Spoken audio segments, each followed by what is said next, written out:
Obrigado, pastor. Boa noite, irmãos. Você trouxe sua Bíblia, né? Levanta aí, vamos fazer mais um teste bíblico. Todos, mantenha a sua Bíblia bem levantada, não pode abaixar, senão você vai falhar no teste bíblico. Esse livro tem 5 qualidades, propriedades, características que você guardou, não foi? Vamos repetir, olha. A Bíblia é clara, necessária, suficiente, inerrante e autoridade final. Autoridade final. Pode baixar. Passou no teste, irmão. E hoje à noite quero falar sobre um assunto muito importante. Sobre a criação. Dias ou eras? O Big Bang. Fomos feitos prontos ou somos parentes de chimpanzés? Gostou dos temas, irmãos? É sensacional a gente conferir com a palavra de Deus as verdades sobre a nossa existência. Será que somos parentes de chimpanzés? Eles são os nossos primos? Evoluímos lenta, gradual e sucessivamente daquela sopa ácida, escaldante e venenosa? Será que estamos na Terra há milhões e milhões de anos, portanto fomos evoluindo, não é? Deus foi guiando a evolução biológica, a evolução química. O universo é antigo, ele é jovem. A Bíblia dá uma indicação muito segura sobre esses temas. Ela explicitamente determina a idade do universo, da vida e há quanto tempo estamos na Terra. Tem uma cronologia em Gênesis, Mateus e Lucas, que nos linka hoje a Adão. Sabia? Você pode chegar a fazer um sequenciamento genético, você vai descobrir, inclusive, todos os seus ancestrais, até os filhos de Noé. Aí com a Bíblia você chega em Adão. Nós temos toda uma cronologia bíblica registrada, uma genealogia. A Bíblia é explícita demais sobre o universo, como Deus fez. Então, se a ciência comprovar a palavra de Deus, o que nós podemos ter como benefício? Fortalecer a nossa fé, saber que esse Deus de fato existe, que a nossa fé realmente é racional, que estamos aqui nesse culto prestando louvor a um Deus que de fato existe, um Deus que se comprova pelas evidências, um Deus que de fato vale a pena ser louvado, uma palavra de Deus que é digna de toda confiança. Então você pode ler com segurança. Com segurança. Você pode utilizar então a palavra de Deus com segurança, como guia, como única regra de fé e prática. Olha que interessante, porque muitos têm colocado dúvidas sobre a palavra de Deus. Olha, é alegoria, é poesia, não é digna de confiança. Olha, foi escrita há milhares de anos atrás por homens infalíveis, foi toda remendada. E olha só, não é digna de confiança mais. A gente tem que seguir os eruditos desse mundo. Será? Seus professores, os influenciadores do YouTube. O que é que você acha? Então nós vamos caminhar sobre esses temas hoje. A criação, dias ou eras, o Big Bang, feitos prontos ou parentes de chimpanzés. Estão prontos aí? Vamos estudar um pouco a palavra de Deus? Então vamos lá. Essa palestra eu comecei a montar quando o pastor Arival Casimiro, aquele maluco, beleza? Conhecem? Ele, da Igreja Presbiteriana de Pinheiros, me falou: Marcos, quero que você dê uma escola bíblica dominical aqui, uma EBD. Isso. Ficou melhor, né? Gênesis 1 e 2, fato ou alegoria? A Bíblia toda, será que é fato ou alegoria? De Gênesis 1, Apocalipse 22, 21. Será que tem alguma coisa na Bíblia que a gente não possa confiar, porque é uma história? Falei hoje pela manhã sobre o dilúvio. Ou será que ela é toda digna de confiança? Então, a palestra começou nessa EBD, lá na Igreja Presbiteriana de Pinheiro. Você pode acessar o site e conferir. Essa palestra é muito interessante, porque vai permitir também você responder uma pergunta sobre você mesmo. Irmão, o que você acha que você é? Você é o quê? Uma das possibilidades seria essa: você foi feito à imagem e semelhança de um grande Deus.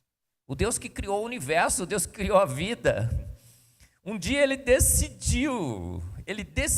Eu estou escrevendo um livro para o homeschooling sobre ciências, e um dos temas é esse, os dias da criação.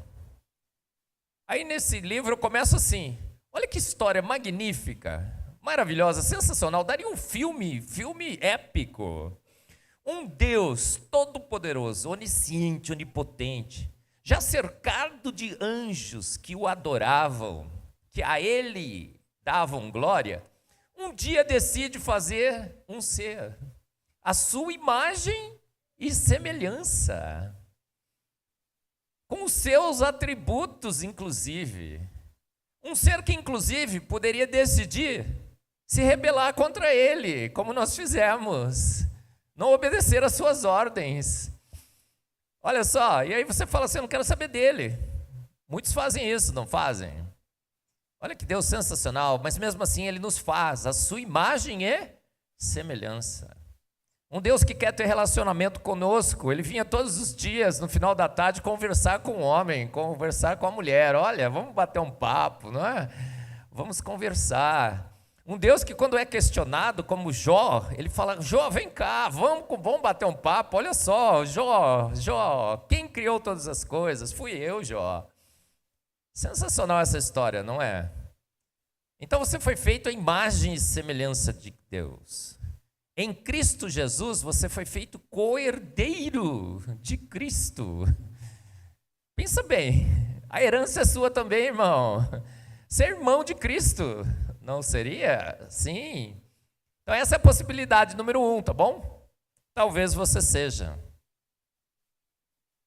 Imagem e semelhança desse Deus. Você não é dono do mundo, mas você é filho do dono. Você é filho do dono. As riquezas desse mundo, na realidade, pertencem a seu pai. Mas há uma outra possibilidade. Deus é uma ilusão, um delírio.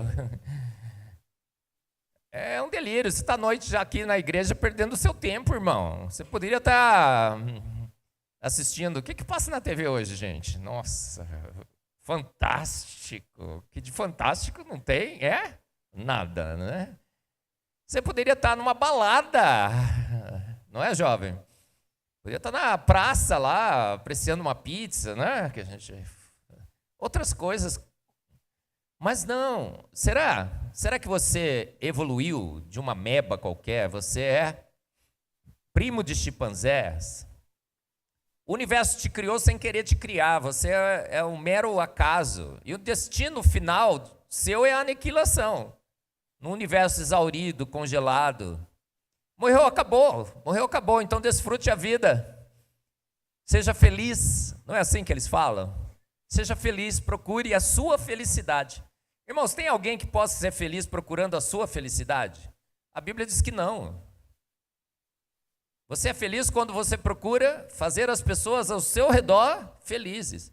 Alguém casa para ser feliz? Se você casa para ser feliz, você vai ser infeliz.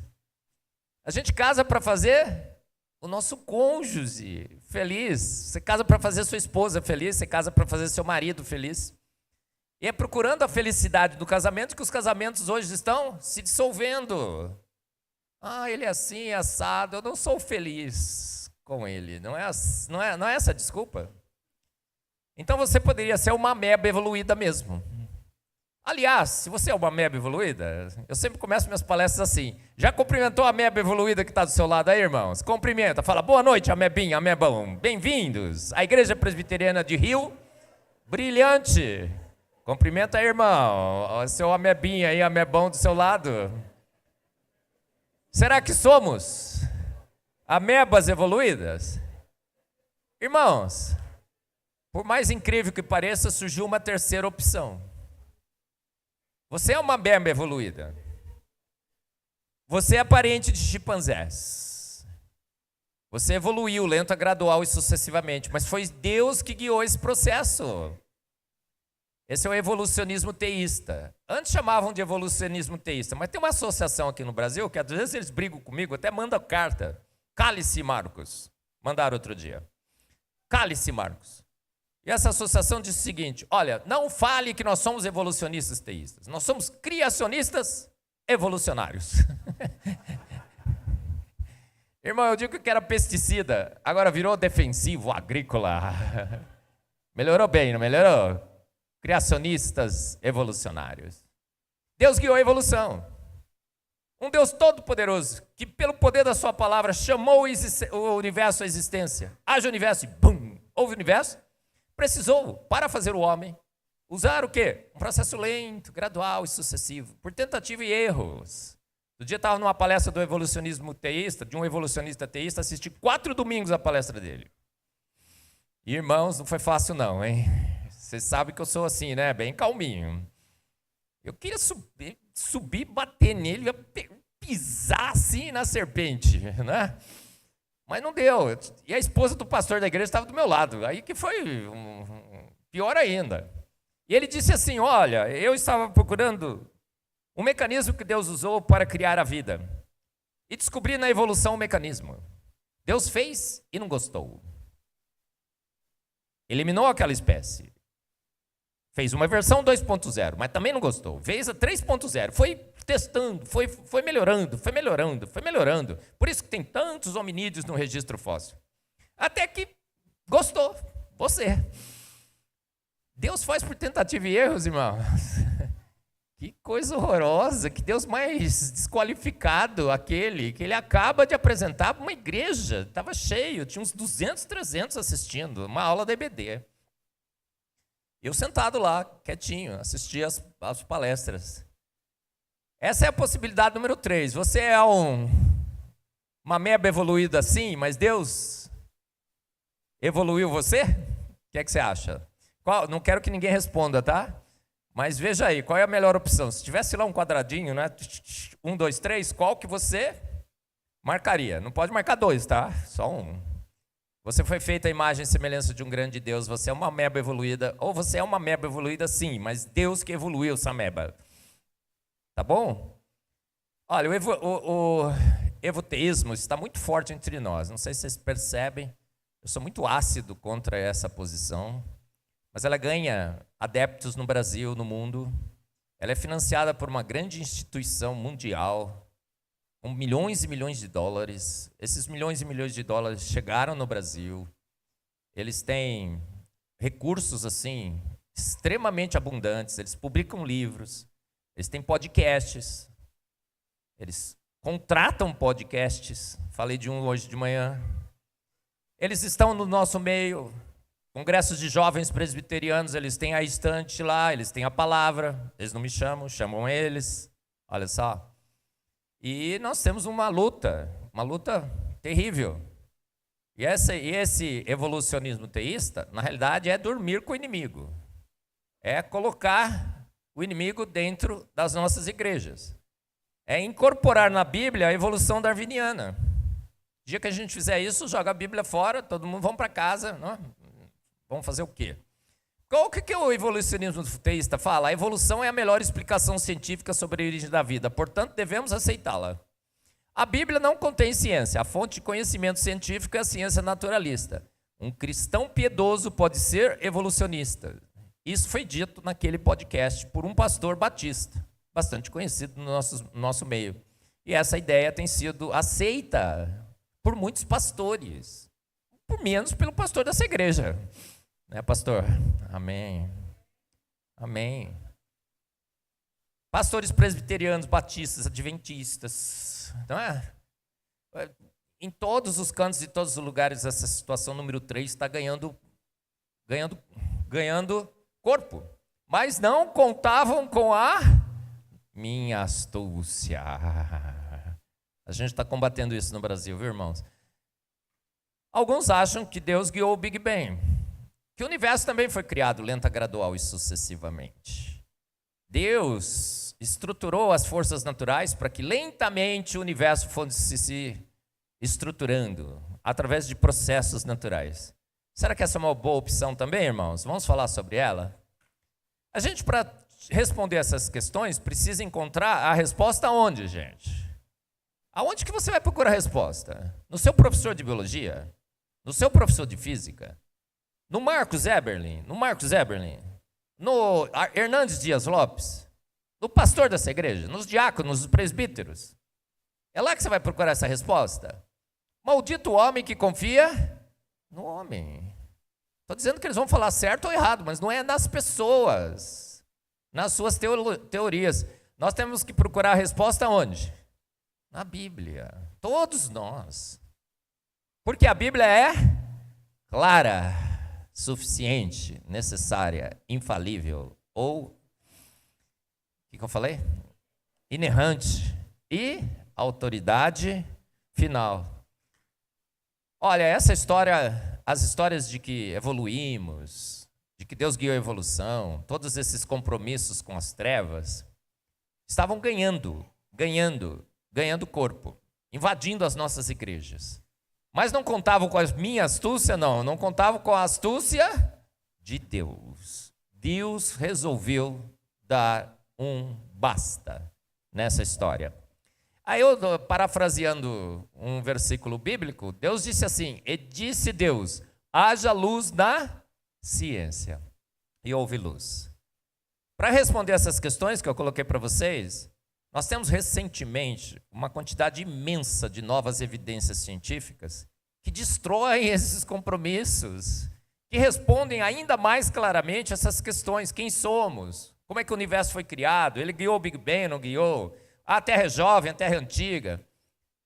Grandes descobertas científicas.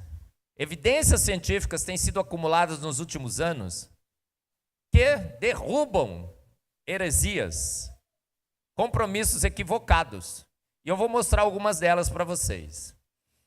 A boa interpretação de Gênesis corrobora com essas grandes descobertas, bate com essas grandes descobertas. O professor Adalto Lourenço tem esse livro sensacional, Gênesis 1 e 2. Quem já leu? Deixa eu ver. 1, 2. Gente, esse livro precisa ser comprado, hein, Giovanni? O livro é absolutamente incrível, estupendo. Para não falar sensacional, né? Porque falaram que eu sempre falo sensacional, mas é sensacional mesmo esse livro. A mão de Deus na criação. Irmãos, temos que estar sempre prontos a dar a razão da nossa esperança. O livro de Gênesis 1 e 2 é uma interpretação do professor Adalto Lourenço, o maior brasileiro que já viveu no Brasil. E fala exatamente como que a Bíblia responde a essas grandes questões. Obviamente, tem 3 livros também muito bons que vocês devem ler. Quais são? Os meus. Fomos Planejados, Antevidência, o Duelo Científico do Século. Sobre a evolução teísta, se Deus guiou a evolução, não guiou a evolução, queria recomendar esse livro para vocês.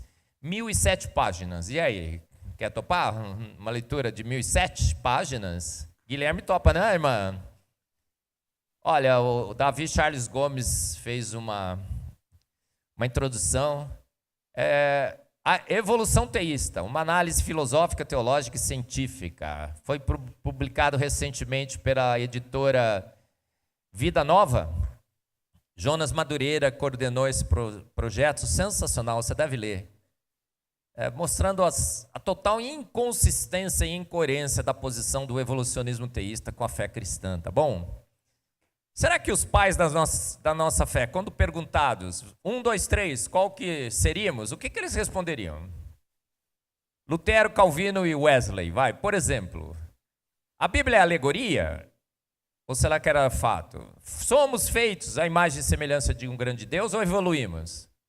Todos eles entendiam literalmente que a Bíblia era digna de toda confiança, que era relato de fatos, não de boatos. Nada de alegoria, nada de alegoria. Todos eles entendiam, os pais da igreja, os pais da nossa fé, que nós tínhamos na Bíblia um relato literal e tínhamos sido criados em 6 dias. 6 dias. Ah, Agostinho não entendia assim. Sim, é verdade. Agostinho, influenciado pela filosofia grega, ele achava que Deus, quando falou, tudo foi feito. Então ele não entendia 6 dias, ele entendia que Deus tinha criado imediatamente. Por quê? Porque ele deixou a filosofia grega influenciar o seu pensamento. Ele foi ler a Bíblia com a filosofia grega. Todo mundo que entende a posição de Agostinho percebe. Foi influência da filosofia grega.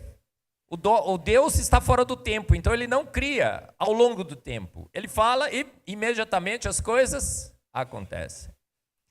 Mas praticamente todos os pais da igreja entendiam que a Bíblia era literal, que tínhamos sido feitos em 6 dias. A Bíblia corrobora Gênesis, os 6 dias, em inúmeros textos. Por exemplo, em Êxodo 20, de 11 a 17, um dos trechos a gente lê assim: pois em 6 dias o Senhor fez os céus e a terra, o mar e tudo o que neles existe, ou tudo que neles há. Mas no 7º dia descansou. Olha, a frase céus e terra nas escrituras é um exemplo de uma figura de estilo chamado de merismo em hebraico. Os céus, a terra e o mar e tudo o que neles há, em hebraico é assim: quando você queria descrever o tudo, você descrevia os extremos desse tudo.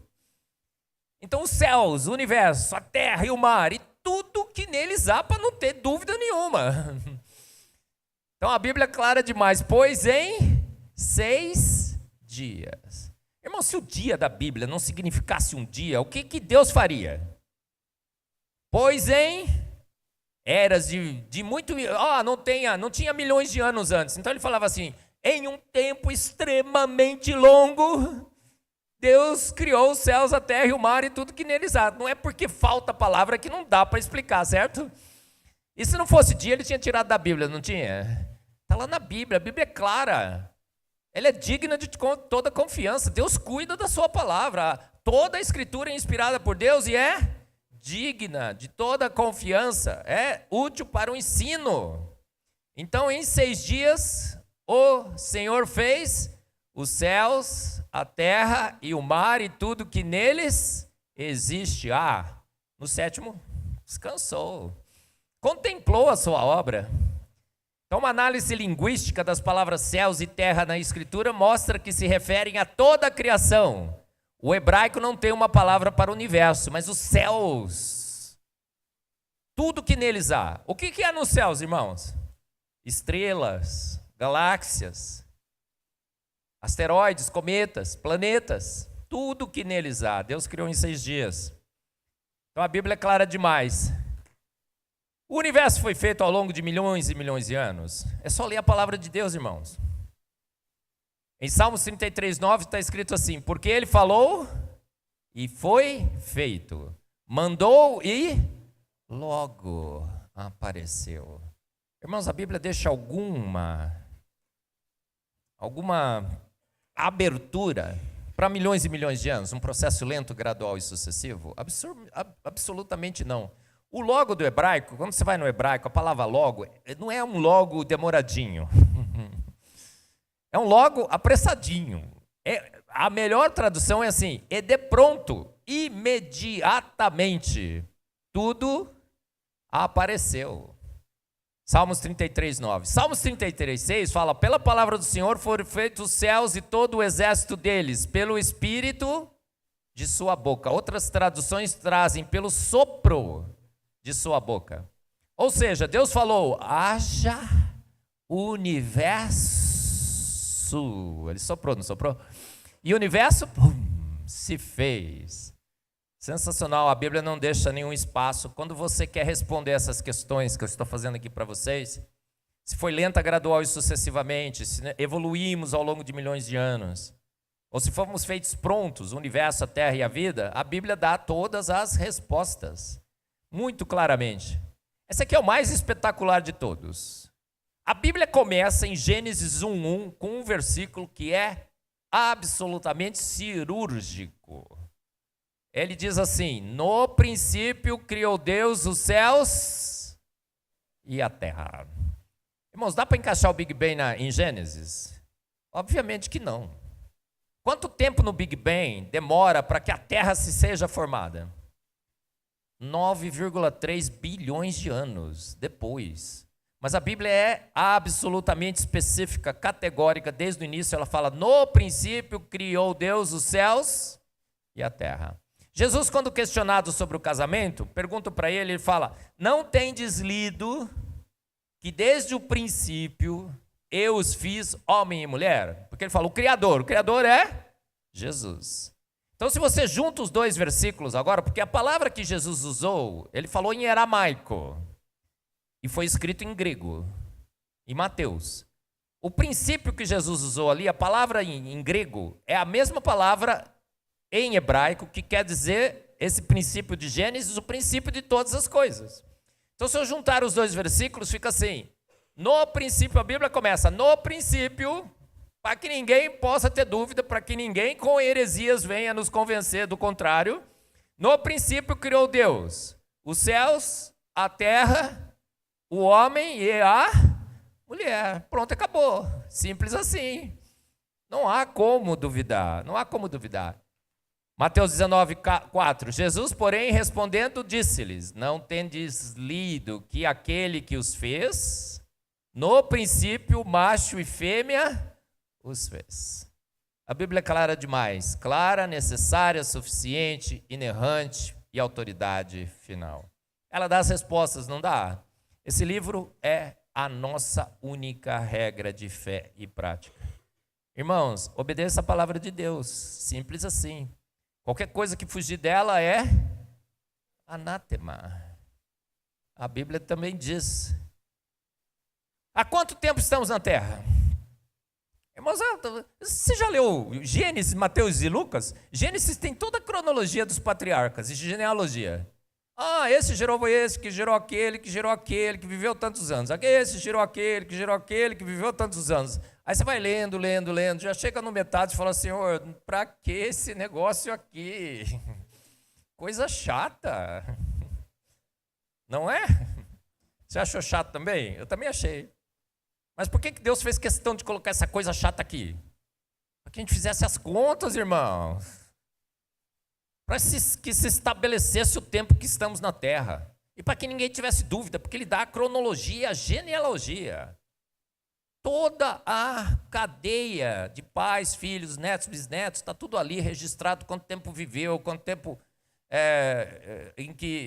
depois de quantos anos morreu. Sensacional. Quando você faz a conta, quanto dá? Há controvérsias, eu sei, em alguns pontos as pessoas não entendem muito bem, falam, olha, pode ser 5.700, 5.800, 6.100, mas gira em torno de 6.000 anos. Irmãos, por que duvidamos da palavra de Deus? Por que passamos a dizer que essa cronologia não é confiável? Porque quisemos salvar a Bíblia, quisemos colocar os milhões e milhões de anos na Bíblia. Então essa cronologia deve estar, sabe o que é? Alguma coisa assim. Pulou, não é? Sabe aquela história? Olha, pulou, deixou gente fora. O que é isso? É a palavra de Deus, inspirada por Deus, útil para o ensino. Todo mundo tem lá. Nós, como os presbiterianos, achamos o quê, irmãos? Somos 1, 2, 3, bilhões ou milhares? Fomos feitos prontos em 6 dias ou eras? Olha, a confissão de Westminster é muito clara, não é? Olha lá, no princípio aprove a Deus Pai, o Filho e o Espírito Santo para a manifestação da glória do seu eterno poder, sabedoria e bondade, criar ou fazer do nada, no espaço de 6 dias, e tudo muito bom, o mundo e tudo que nele há, quer as coisas visíveis, quer as... Irmão, você quer ser um big banguista? Pode ser, mas você não pode ser presbiteriano. Você quer ser um evolucionista teísta? Pode ser, mas você não pode ser presbiteriano. Agora eu sou presbiteriano, né, pastor? Vamos defender aqui, né? Quer defender que o Palmeiras tenha mundial? Não pode participar do time do clube do Corinthians. Simples assim. Pode defender, não tem problema, mas não pode participar do clube do Corinthians. Aqui, presbiterianos entendem que ele criou do nada, no espaço de 6 dias. E tudo muito bom. Irmão, se ele criou tudo muito bom, as coisas não evoluíram. Ele não fez por tentativa e erro. Ele não viu que era... Fez, não gostou, fez, não gostou, fez, não gostou. Ele não usou a evolução. Simples assim. Como é que então abrimos espaço para que uma associação entre nos nossos congressos e diga que não, evoluímos? Pode não, né? Pode não. Viu a minha luta? Minha luta é essa também. Dentro da igreja. Para que voltemos à palavra de Deus. E a confissão de Westminster, que eu assinei também. Me tornei presbiteriano. 6 dias ou eras? Olha, esse é um teólogo adventista. E ele escreveu um tratado sobre os 6 dias da criação, sobre a palavra Yom, absolutamente estupendo, para não falar sensacional. E ele morreu um dia antes dele anunciar a publicação. Ele tinha feito até um evento, até o filho dele que terminou a obra. É absolutamente sensacional. The Days of Creation in Genesis. Dias literais ou figurativos. Está na internet, você pode baixar, está em inglês, mas você pode traduzir rapidamente. Se você entender inglês, melhor ainda. Então, o autor de Gênesis não poderia ter produzido maneira mais abrangente de expressar a ideia de um dia literal do que as que foram escolhidas. Não teria como ser mais claro e específico de que os dias seriam dias literais de 24 horas, como o autor de Gênesis escolheu fazer. Olha só, como é que agora a gente está dizendo que isso daí é eras, irmãos? Há uma completa falta de indicadores de preposições, expressões de qualificação, frases construídas, conexões semânticos, sintáticas e assim por diante, com base nas quais a designação dia da semana da criação poderia ser considerada como algo diferente de um dia normal de 24 horas. Irmãos, estamos atolados, afogados, abarrotados, ensopados, cercados, falei 5? De evidências de que o dia da criação é um dia de 24 horas. Pastor Ayrton Williams, absolutamente estupendo, nas suas colocações. Eu fiz um Gênesis, Mito ou História em Fé e Ciência. Assista, uma entrevista de 1 hora. Eu toda vez que eu assisto, já assisti várias vezes, eu me emociono com a qualidade da argumentação que esse homem apresentou lá. Um servo do Senhor, defendendo que nós temos na palavra de Deus um relato claro de que fomos feitos em 6 dias há 6.000 anos, e que isso bate com a ciência. O reverendo Ageu Magalhães esteve comigo lá também, olha lá, Gênesis 1 e 3, alegoria ou fatos. Irmãos, desliga a Netflix, aquela novela coreana, pare de assistir aquele jornal, novela, assista Fé e Ciência, não é? Tá bom? Convenci vocês? Gente, mas amados, não ignoreis uma coisa, que um dia para o Senhor é como 1000 anos, e 1000 anos como um dia. Irmãos, em debates, outro dia eu estava num debate na rádio musical com um irmão em Cristo, e ele disse assim: Marcos, olha bem, tem vários versículos que acomodam os milhões de anos, como esse aqui. Um dia para o Senhor é como 1000 anos, e 1000 anos como um dia. Já viu essa? Então, para Deus, pode ter sido 1000 anos. Ele falou o dia, mas pode ter sido 1000 anos. Irmãos, esse versículo tem alguma coisa a ver com os dias da criação?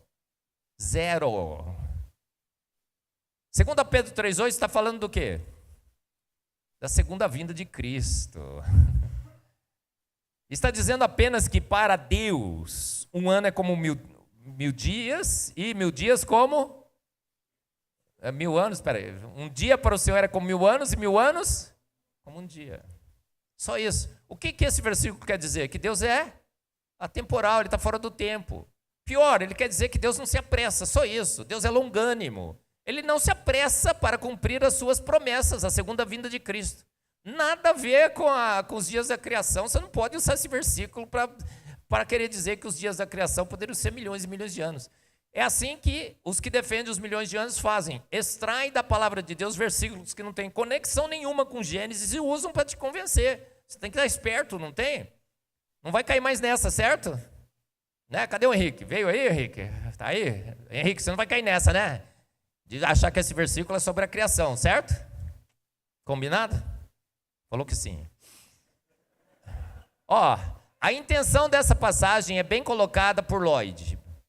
Ele próprio, um amplo concordista. O texto de 2 Pedro foi mal utilizado por aqueles que usariam para referir-se à palavra dia em Gênesis. Em vez disso, o propósito desse texto é mostrar que o Senhor não é lento em sua promessa, mas é tolerante. Não deseja que ninguém pereça, isto é, Deus não está sujeito ao tempo no sentido que os humanos estão, como alguns contam a lentidão. A intenção, então, é fazer uma declaração sobre a fidelidade de Deus às promessas e não definir o significado da palavra dia. Interessante, não é? Mas mesmo assim, muitos entre nós têm apostatado. Esse livro é feito uma grande propaganda no meio cristão. Muitos compraram esse livro. Às vezes eu chego nas igrejas e os pastores falam assim: olha, Marcos, eu tenho esse livro aqui, olha que legal, estou lendo. E aí, hein, pastor? O que eu faço numa situação dessa, né? Fico assim, né? Sem...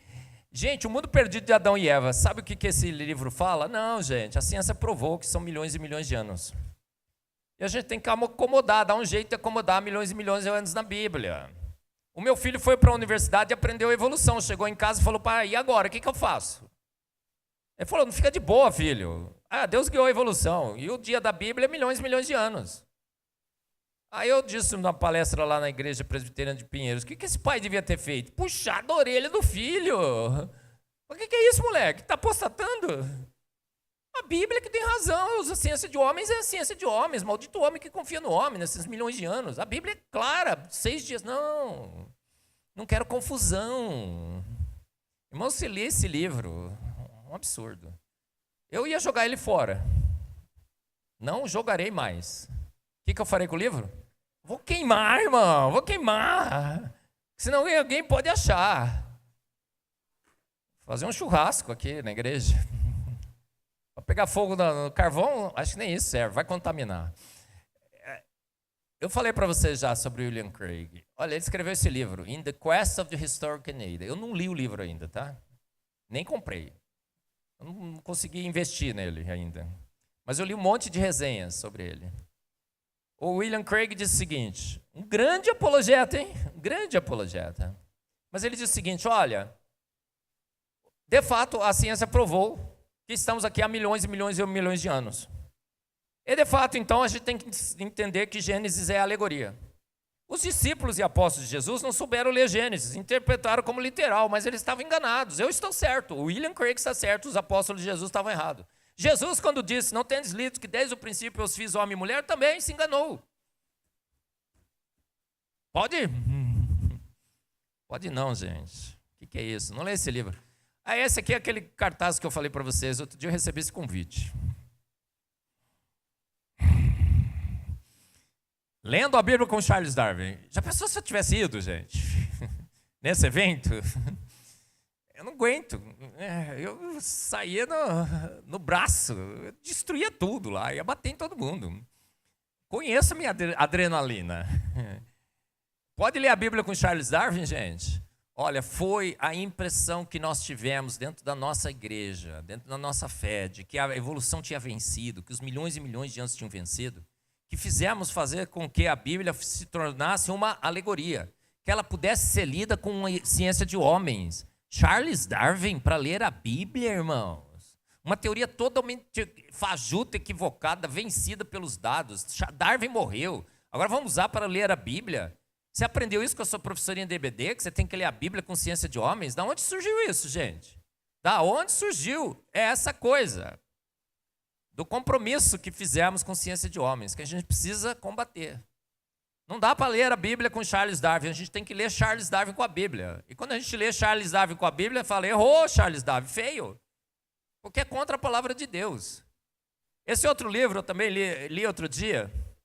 4 visões cristãs sobre as nossas origens. Agora estão tentando nos convencer que nós temos 4 visões cristãs sobre as nossas origens. Pastor, a primeira igreja presbiteriana, a igreja primeira? É, né? A primeira presbiteriana de Rio Brilhante, não falei Campo Grande, né, pastor? Uf. Ela tem quantas visões sobre o aborto, pastor? Uma só. Quantas visões sobre o casamento, pastor? Sobre a salvação? Sobre Cristo? Temos 4 visões sobre as nossas origens, pastor? Claro que não. Deus, pela sua palavra, disse: haja luz e houve luz, haja universo e houve universo. Deus cria o homem à sua imagem e semelhança em 6 dias. Do nada. Segundo a confissão de Westminster, não é assim, pastor? Temos 4 visões? Jesus disse, conhecendo os seus pensamentos, disse-lhes, todo reino dividido contra si mesmo será arruinado. E toda cidade ou casa dividida contra si mesma não... Percebeu o perigo, irmãos? A gente está falando aqui, é um culto. Uma igreja presbiteriana à noite. Eu percebo a responsabilidade que eu tenho. Nós estamos falando sobre um assunto que pode destruir a nossa igreja, irmãos. Pode nos fazer dividir entre os que defendem a evolução, os que defendem Darwin, os que defendem o design inteligente, os que... puseram o design inteligente nessa 4ª visão cristã sobre as nossas origens. O design inteligente não é uma visão cristã sobre as nossas origens, irmãos. Design inteligente é boa ciência que confirma a única visão cristã que nós temos. Deus fez pronto, pelo poder único e exclusivo da sua palavra. Os evolucionistas teístas, a opção 2 e 3 diz que somos parentes de chimpanzés, certo? Será que sim? Será que a boa ciência mostra isso? E disse Deus, façamos o homem à nossa imagem, conforme a nossa semelhança, e domine sobre os peixes do mar, e sobre as aves dos céus, e sobre o gato, e sobre toda a terra, e sobre todo o réptil que se move sobre a terra. Irmãos, a Bíblia é clara demais como ele nos fez, não foi? A Trindade se reúne e diz, façamos. Quando a Trindade se reúne e diz, façamos, o que acontece? Eles vão lá e fazem. Fomos feitos prontos. A Bíblia deixa muito claro, em vários e vários versículos. A ciência também. O pior é que a ciência também. Agora que a ciência mostrou que a gente não tem parentesco nenhum com o chimpanzé, agora você vai ser um evolucionista teísta, um criacionista evolucionário? Como é que pode? Pode não, né?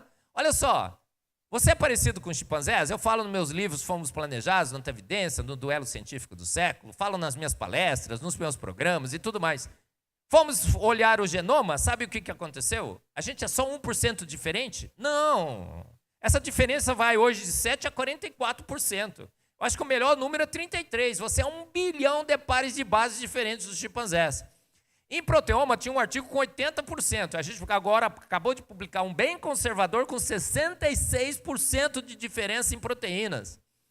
Você é 100% diferente em pares de cromossomos. Os chimpanzés têm 24 e nós temos 23. Quanto que 24 é diferente de 23? 100%. Não tem nenhuma semelhança, tem? Põe 24 na senha e a senha é 23. Não funciona. Você sua pela pele desnuda, eles suam pelos pelos. Sabia que se você colocar um chimpanzé na savana, fora das árvores, debaixo das árvores, ele morre de estresse térmico? Se você levar o chimpanzé para a praia e pegar um sol com ele na praia, né, como as mulheres gostam de fazer, se bronzear, o que acontece com o chimpanzé? Ele morre de estresse térmico. Ele transpira pelos pelos. Então, o resfriamento do chimpanzé é muito pior que o humano. A gente transpira pela pele. Bonitão. E por isso que eles precisam ficar todos escondidos em árvores. O cromossomo Y dos chimpanzés é 100% diferente do cromossomo Y dos humanos. A fala e o raciocínio dos chimpanzés, já falei aqui. Irmão, descansa em paz. O chimpa não é teu mano. Nada a ver. Falei sobre essa experiência, né? Uma vez eu estava num zoológico, isso aconteceu. Tinha um vidro assim que só via de um lado. Eu vi o chimpanzé, ele não me via. Naquele momento, com sorte, né? Não sei se foi sorte. Veio um chimpanzézão grandão assim, parou do meu lado, começou a mexer no vidro, eu comecei a olhar para ele assim, olhei para mim e falei, mano, nada a ver, hein? Peludo, hein? Coisa horrorosa. Gente, faz um sorriso bem bonitão assim. Que você está gostando da minha palestra.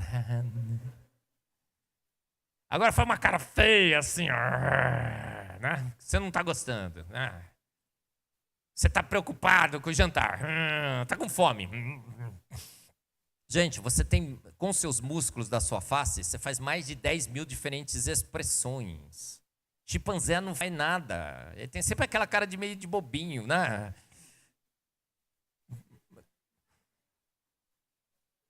Totalmente diferente. Olha lá, tem as diferenças, ó. Sem pelos espessos, glândulas de suor por centímetro quadrado, gordura, sentido acurado de toque. A gente tem muito mais o sentido acurado de toque do que os chimpanzés. Pele lisa. Alguém quer ser parente de chimpanzé aí? Principalmente as moças, garotas, quer trocar a pele? Eles têm uma pele totalmente enrugada, a gente tem uma pele lisa. Você transpira pela pele desnuda. Olha lá o chimpanzé, isso é uma das figuras do meu livro, O Duelo Científico do Século. Você transpira com uma eficiência muito melhor do que os chimpanzés. Se fôssemos parecidos com os chimpanzés, nós já teríamos feito transplante de órgãos de chimpanzés para humanos, concordam? Nunca foi feito, irmão. Nunca foi feito. Outro dia fizeram um transplante de porco, porque a gente é muito mais parecido com porco, tá?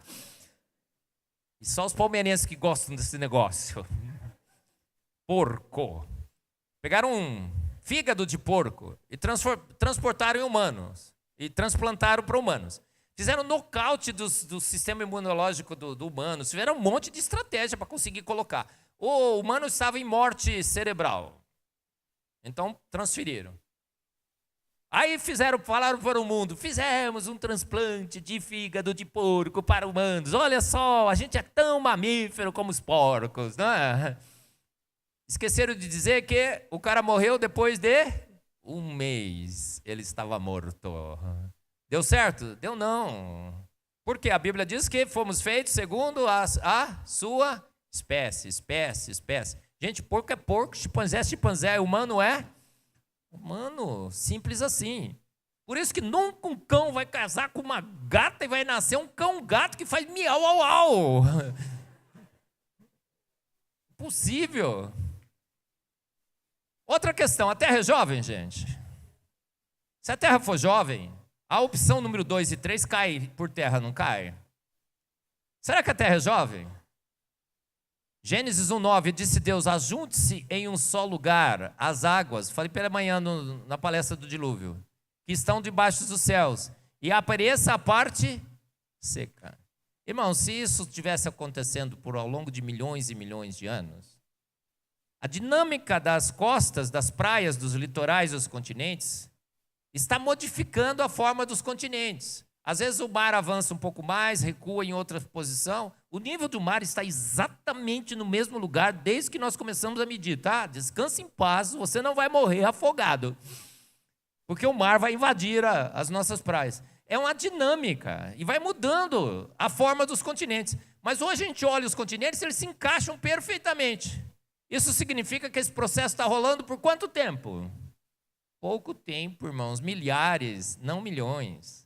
Aquelas camadas de registro fóssil que eu mostrei para vocês pela manhã, elas se propagam por vários continentes com o mesmo fóssil. Significa que todos os fósseis foram depositados nas suas camadas simultaneamente em cima do mesmo grande continente, a Pangeia, há pouco tempo atrás. Quando os continentes se separaram, formaram o mar entre eles, o Atlântico. E os rios correm para o mar e levam seus sedimentos. E nós temos agora os deltas desses rios. O delta do rio Amazonas. Fomos lá no delta do rio Amazonas e medimos a taxa de deposição dos sedimentos do rio no mar. Olha lá, o delta do rio Amazonas sequer passou metade do Atlântico. Se fosse milhões e milhões de anos, já tinha ido e voltado várias vezes. Voltado não, né? Fomos fazer a conta. Quanto deu? Há 6.000 anos, o rio Amazonas deposita sedimentos no mar. A Lua está se afastando da Terra, sabia? Um dia a gente vai perdê-la. 4 centímetros por ano. Se você agora aproxima a Lua da Terra, regride esse vídeo, há 500 milhões de anos, já não tem mais vida na Terra. Grandes tsunamis estão varrendo a Terra. Há 1 bilhão de anos, a Lua já bate, 1,5 bilhão, a Lua já bate com a Terra. E dizem que a vida surgiu na Terra há 3,5 bilhões de anos atrás. Pode? Não pode não. O Adalto Lourenço mostra esses cálculos no seu livro. O campo magnético da Terra está diminuindo com o passar do tempo, aquele campo magnético que nos protege do vento solar. Se você regride, então, essa tendência, há 50 mil anos atrás, o campo magnético seria tão intenso que não teria vida na Terra. Olha só. Quais são as árvores mais antigas conhecidas na Terra? Tem algumas árvores, como as sequoias, que são eternas, alguns pinheiros também. Você planta, não tem mecanismo de apoptose. Então, teoricamente, depois de plantada essa árvore, se ninguém cortar ou se ninguém maltratar dela, ela vive eternamente. Foram procurar as árvores mais antigas da Terra. A mais antiga é aquela primeira ali, está à sua esquerda, é conhecido como o pinheiro Matusalém. Por que foi chamado de Matusalém? Porque Matusalém foi o que mais viveu dos patriarcas. Quantos anos viveu Matusalém, gente? Vamos ver se vocês são bons de EBD, vai. 969, pastor. Pastor firme e forte na palavra, hein, pastor? 969. Sabe por que eu consigo guardar? Porque é fácil, 969. Você deita o 9, vira meia, né? 969. Gente, o pinheiro Matusalém, foram calcular, ele está na Terra há 4.500 anos. Exatamente o período do dilúvio bíblico. Tem um no Chile que é conhecido como pinheiro bisavô, aquele outro lá. Foram calcular, dá para calcular a idade de árvore? Dá. Sabe os anéis nas árvores? Você faz uma perfuração, tira, conta. É uma conta segura, muito, até que precisa. Tá, uma variaçãozinha, mas não tanta. O pinheiro bisavô, 5.500 anos. O que eu acho? Eles devem ter errado um pouco na contagem apenas. Ele deve também ter 4,6 mil anos. Júpiter, no sistema solar, diz que o sistema solar foi formado há 4,5 bilhões de anos. Faz sentido? Júpiter tem uma temperatura de menos 153 graus Celsius. O universo tem uma temperatura de menos 273 graus Celsius. Portanto, em relação ao universo, Júpiter tem uma temperatura de 120 graus Celsius maior que o universo. Foram medir o Júpiter, ele emite calor para o universo 2 vezes mais do que ele recebe de calor do Sol, porque está muito longe do Sol. Então, ele está esfriando. Então, Júpiter é uma batata quente dentro do freezer. Pessoal, quanto tempo uma batata quente fica dentro de um freezer? Muito pouco tempo.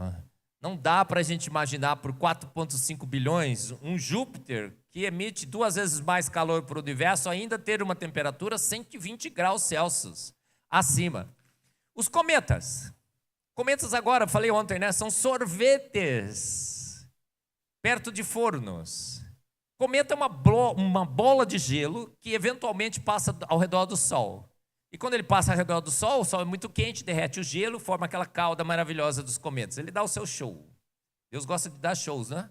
É meio exibido e exagerado. Foram fazer uma conta de quanto tempo que os cometas poderiam habitar o universo. Essas contas variam, mas não passam de 1 milhão, 10 milhões de anos. Não dava para ser mais. As contas mais conservadoras dão 50 mil anos, 60 mil anos. Então não dá para você imaginar o universo antigo cheio de cometas. Como que os naturalistas tentaram sair dessa? Como que eles tentaram sair dessa? Tá vendo aquela nuvem ali, aqueles asteroidezinhos branquinhos? Isso é a nuvem de Oort. Não, é um pouco mais para frente ali, né? Depois de Júpiter. Uma nuvem de Oort está cheia de blocos de gelo. Eventualmente um escapa e começa a percorrer o universo. Por isso que temos ainda cometas na Terra. A sonda Voyager passou pela nuvem... cinturão de Kuiper, esse primeiro.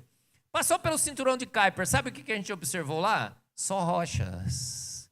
Aí eles falaram o seguinte, não, sabe o que é então? Existe uma nuvem de Oort, bem lá longeão, que a gente não consegue nem ver. E essa nuvem é que fornece a materialidade dos cometas. Nuvem de Oort é o quê? É um outro saci pererê da ciência. Coisa que todo mundo sabe que existe, mas ninguém nunca viu. A gente esquece, os cometas mostram. O que nós descobrimos recentemente? Tecido mole em dinossauro.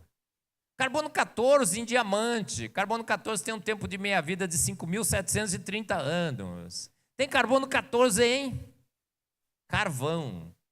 Todas as evidências de que o universo é jovem.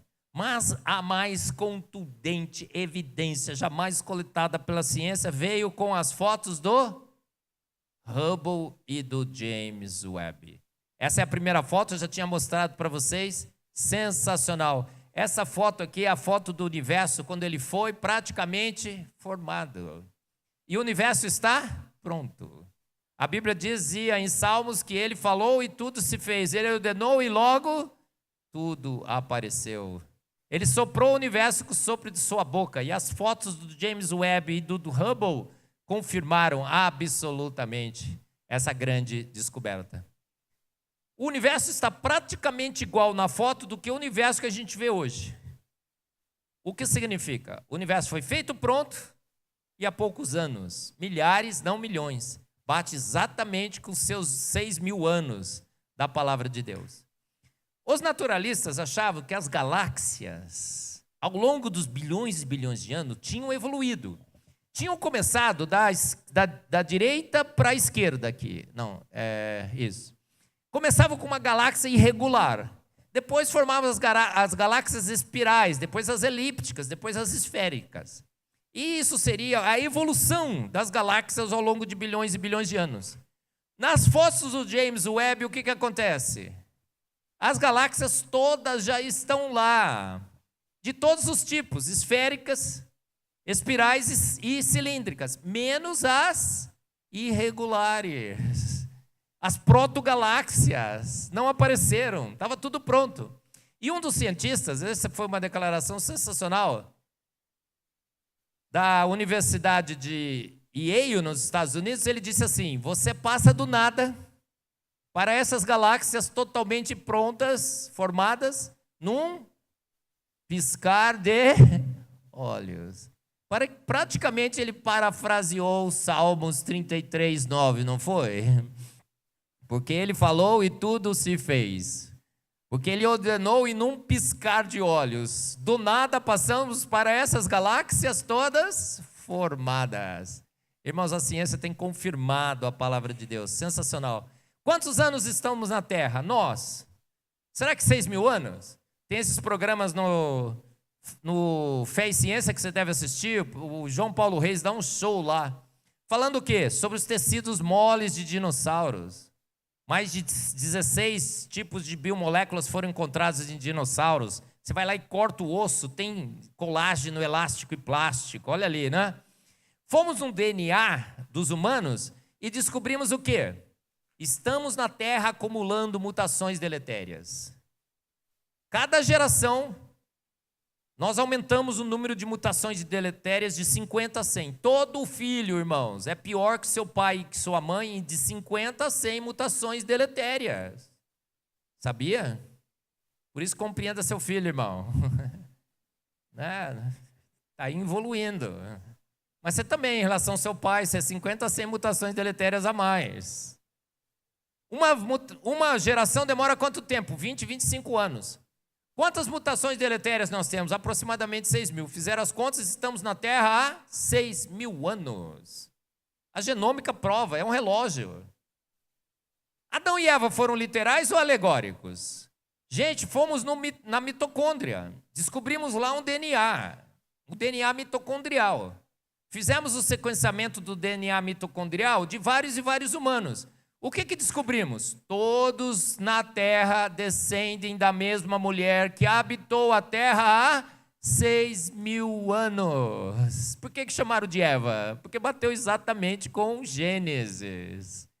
Descobrimos na genômica evidências claras que viemos todos de uma mesma mulher que habitou a Terra há 6.000 anos. Fizeram a mesma coisa com o cromossomo Y. Sequenciaram de vários humanos. Descobriram que todos nós viemos do mesmo homem que habitou a Terra há 6.000 anos, o Adão Y. No debate do século, Pirula e o Sacani falaram, não, sabe o que é? É que tinha um monte de humanos na Terra, antes desses 6.000 anos. E eles foram morrendo. Só sobrou um homem, só sobrou uma mulher. E eles se encontraram. Casaram e tiveram filhos. Aquela mortandade parou. E eles começaram a reproduzir de novo. Maldito o homem que confia no homem. Imagina, ser o último homem da terra, ser a última mulher da terra, vai andando e encontra a abençoada. E dá uma olhadinha assim. E aí, rolou? E ela fala, rolou, pior que rolou. Gente, faz algum sentido? Você é a última das moicanas, hein, garota? E ele fala, nossa, você é o último dos moicanos também, né? Quando que vamos marcar o nosso casamento? Rapaz, pode um negócio desse? Sem química mesmo, né? Foi forçado, né? Falou, não vai ter jeito. De todos os homens da terra, eu sou mais bonito, mais forte, melhor de papo, tudo, né? Porque eu sou único, né? Gente, o modelo do Big Bang foi para o espaço, né? Com as fotos do James Webb. Olha, esse homem foi sensacional, mandou tirar a foto. Então, esse modelo aqui, pum, explodiu com essa foto sensacional. Maravilha. Então, ó, terminando. O que eu sou, gente? Você. Filhos de... Parentes de chimpanzé? Fake news. Deus guiou a evolução? Fake news. Você foi feito à imagem e semelhança de um grande Deus. E todas as evidências científicas hoje corroboram essa percepção que nós encontramos na palavra de Deus. Há quanto tempo, irmãos? 6.000 anos. Milhares, não milhões. Pode um cristão crer no Big Bang? Assista essa live fantástica com o professor Adalto Lourenço. Eu estou lá só de coadjuvante, né? O professor dá um show lá. Vai desligar a novela coreana essa semana, não vai? Assista essa live sensacional. Então, irmãos, terminando a nossa conferência científica, foi muito bom estar com vocês. Cientista bom, então, é cientista ateu? Não, cientista bom é cientista que crê em Deus, como Adalto Lourenço e eu. O Batman e o Robin contra o Coringa de Darwin. Deus levou o Batman, mas Deus quer levantar vários e vários novos Batmans. Tá certo? Henricão, mais um Batman? Combinado? Não. Ele falou que sim. Aí ele é o Robin. Guilherme, mais um Batman? E Deus tem aqui vários e vários novos Batmans, tá? Para combater o Coringa de Darwin. Os meus livros, se você não conseguiu comprar, porque acabaram todos, 2 malas cheias, não deu mais para trazer mais, adquira lá na Coval Press, tá? Olha, eu falei Coval 10, agora eu estou fazendo um upgrade no desconto para vocês, irmãos. É Coval 20, tá bom? Especial para vocês. Vai ficar 3 dias no ar, eu vou tirar, tá? Porque senão a minha chefa me corta o pescoço, porque a gente vende no osso esses livros, tá? É um lucro mínimo para a gente reinvestir. Então, entra lá correndo, Coval 20, vai ficar 3 dias no ar, aí você vai ter 20% de desconto. Paga o frete ainda, acho que vai ser mais barato do que você adquiriu aqui. E o livro Fé dos Ateus, participe. No 28 a 30 de junho, usa o código Eberlin, 20% de desconto. Aos livros já falei, minha família linda, maravilhosa, está me esperando lá. Irmãos, levanta de novo sua Bíblia aí. Aí. Bem altão, bem altão, bem altão, bem altão, bem altão, bem altão, bem altão. Esse livro é digno de toda a confiança. Ele é claro. Vamos lá, gente. Claro, necessário, suficiente, inerrante, autoridade final. A única regra de fé e prática. Quando você quiser responder às grandes questões sobre a sua existência, leia a palavra de Deus. Leia a palavra de Deus. Beba da sua teologia, da sua filosofia e da sua ciência. Você vai estar vacinado contra as narrativas desse mundo. Você vai entender exatamente, na única fonte de verdade absoluta que temos na Terra, quem você é, aonde você está e para onde você irá. Andaremos em ruas de ouro com o nosso Mestre Jesus, na Jerusalém Celestial. Então é esse Deus que escreveu na sua palavra grandes verdades